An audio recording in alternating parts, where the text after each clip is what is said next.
नागपूरमध्ये रामगिरी बंगल्यावर मुख्यमंत्र्यांची बैठक सुरू झालेली आहे।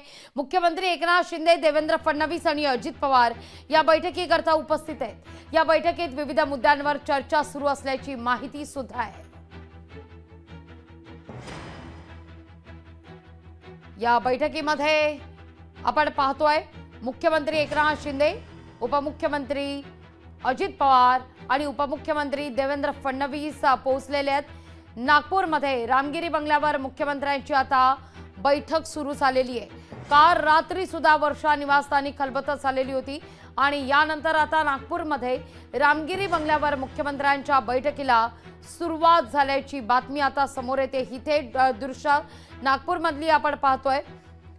या सगळ्याविषयी अधिक माहिती घेण्याकरता थेट जाते नागपूरला आमचे प्रतिनिधी ज्ञानेश्वर पवार यांच्याकडे। ज्ञानेश्वर, रामगिरीवर नेमकं काय घडतंय?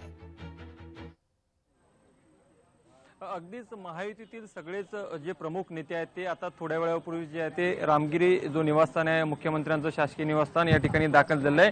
या ठिकाणी आता विधानसभा निवडणुकीच्या पार्श्वभूमीवर महत्त्वाची चर्चा होत असल्याची जी आहे ती सध्याला माहिती मिळत आहे।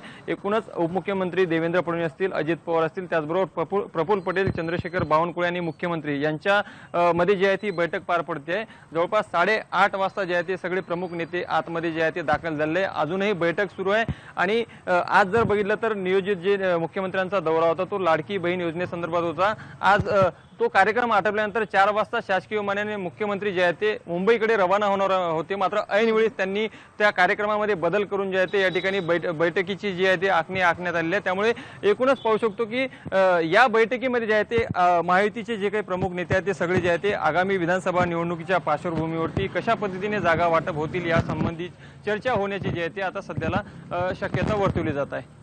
निश्चित याला जोडून खरं तर एक मुद्दा या ठिकाणी उपस्थित करते अशी बातमी आज समोर आलेली आहे की अजित पवार यांची राष्ट्रवादी काँग्रेस जवळपास 60+ जागांसाठी आग्रही असल्याचं कळतंय।